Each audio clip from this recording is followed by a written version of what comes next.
Alright, so it went down on the YouTube today, right? So we have a cat fight, kitty cat versus alley cat. And that's Justin J1232 versus Todrick Hall. It's going down on YouTube. I guess the two of these YouTube personalities are sort of at each other's throat, right? And we're not here to promote discourse, if you will. So I just want to tell you guys a little bit about what happened, right? So Todrick Hall, who most of you know by now, is a huge YouTube personality, and Justin Jay is sort of on the come up right now. Um, so Todrick Hall released two visual albums. The first visual album was called Straight Up Oz. The most recent visual album was called Forbidden, in which Todrick essentially plays a straight man masquerading as a gay man in this dystopian community that he's created where straight is sort of the outside of the norm and gay is the norm. And he's trying to exist in this gay world and fit in the world and be something that he's not. And that's basically the premise, hopefully, sort of shining a light on what it would be like to be straight if straight was the minority and gay was the majority. It's essentially the parallel that he's trying to draw. So, in this video, he creates several vignettes, right? And in one of the vignettes, he has a song called Thugs, right? And so in this song, Thugs, he's basically celebrating the sexual prowess, the beauty of black men. Now, Justin J1232 took issue with this particular video because he feels like it's sort of objectifying black men, and not just objectifying them, reducing them to thugs. And when I first saw the video, I'll admit that I didn't necessarily make that connection or that parallel. I just saw a bunch of sexy black men washing cars, fixing cars, whatever they were doing in the video, and I was like, okay. Uh, but I didn't really see what Justin J was complaining about. Now, in retrospect, I'll say this. While I don't think it's a huge issue, I can see why it is an issue. So I don't want to just completely discount Justin J 1232's position because I do think that there is some validity to the point that he was making, especially given the current climate, the political climate that we're in today. I can see how and why, as a black man, he would be offended by that. But here's where I think he goes a little left, in my opinion. So in this criticism of Todrick Hall, he keeps referring to black people as white people as mayonnaise. He also talks about Todrick Hall wearing contact lenses, which was Todrick in the video that his response to Justin J, he actually debunked. He essentially almost wrote his retina out trying to prove the fact that these were actually his lenses, that the actual color that he was born with versus contact lenses. So I thought that was pretty funny.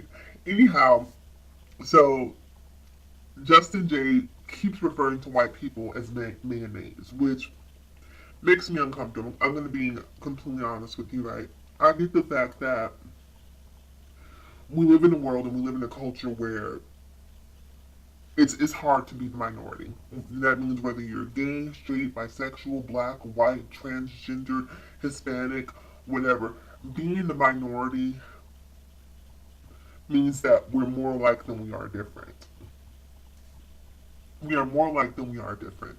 And that's what makes me upset when I see two black gay men.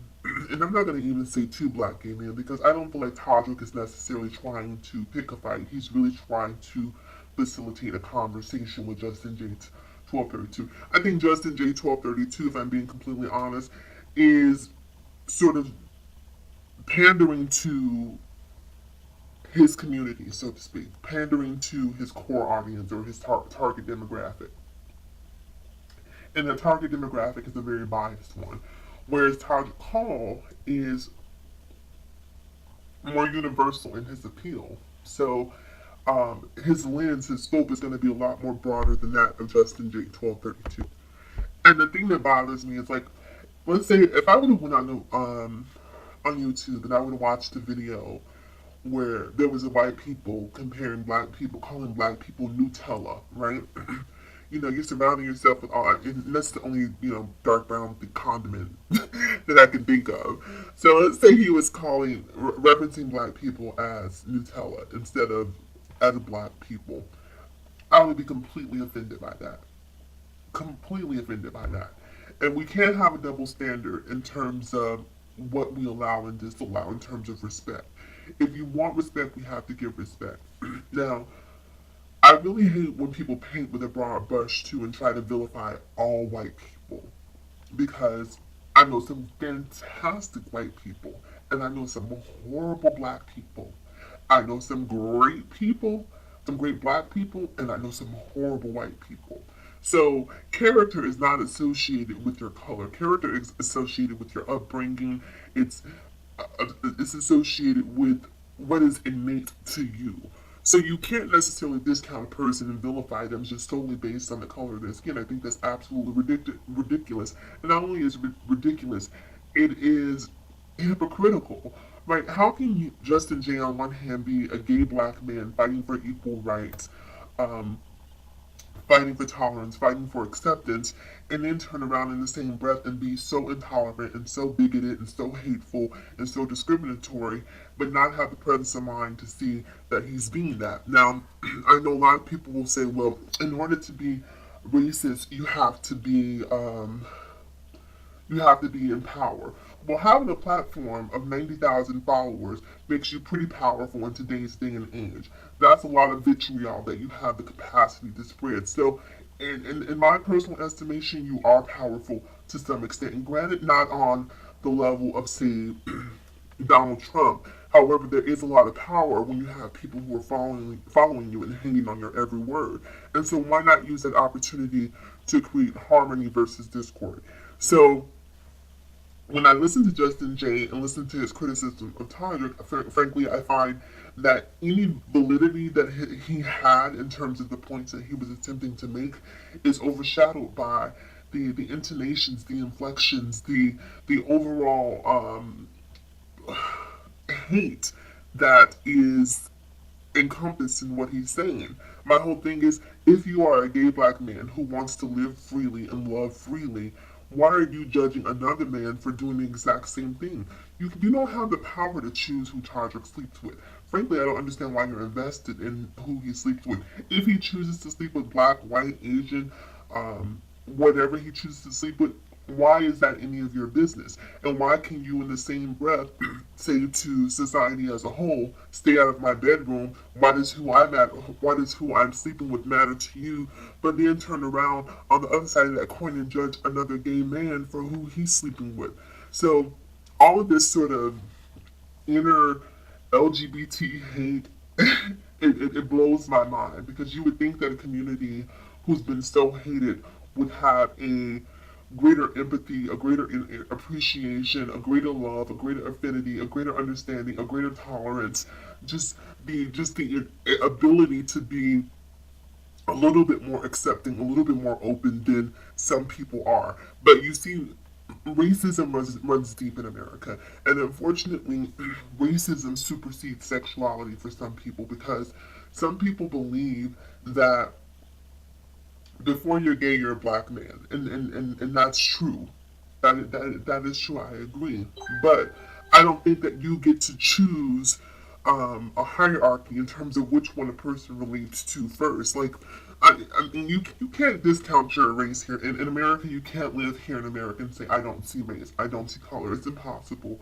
In the world that we live in, to be black and to not see color is to be complicit in your own subjugation, to to allow yourself to be treated as a second class citizen. So race has to be um, in your forethoughts when you live in the world that we live in. And I totally understand all of some of the, I shouldn't say all of the points, but many of the points or sort of the undernotes of what Justin was trying to communicate. I understand what he was trying to say. I just think that the way that he did it was so hateful that it really, really misses the mark for me personally. And what I loved was Todrick took the video that Justin Jay created, and he went over point by point by point by point. and really addressed most of the points. And at the end of the video, he even extended an invitation to Justin to come out, have a conversation, record a video, let's have a dialogue, let's do something that's actually healthy and conducive to healing. And I hope that Justin J is man enough to actually accept that invitation and have that conversation because, see, that's the thing about hate, right? It's easy to hate when you're doing it in a cyber capacity, when you're doing it in a virtual capacity. But when you're face to face with a person, when you feel that person's energy, when you feel the compassion coming from that person, I mean, you almost have to be a sociopath to not feel some level of empathy, to not to not have some sort of awareness that, hey, maybe I could have handled that differently.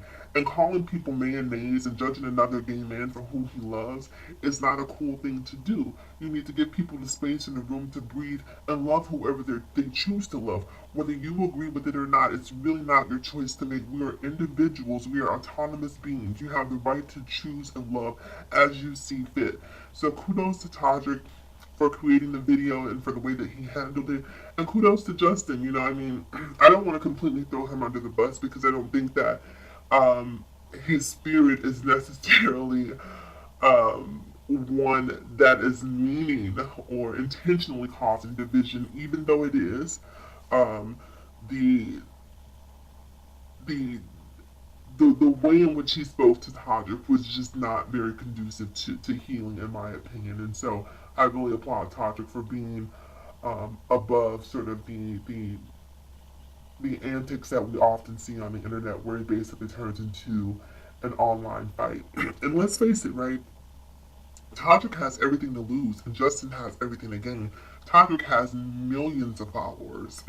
Todrick is making millions of dollars, so he doesn't even have to address this Justin J1232 nonsense. And by addressing it, he's actually helping to elevate Justin's platform. So even by that, he's helping that black community because Justin is going to be exposed to a whole realm of people that he would have never been exposed to had Todrick not have addressed him. And I think that that's part of the brilliance of Justin J1232. I don't think that this is really all just about Todrick dating white man.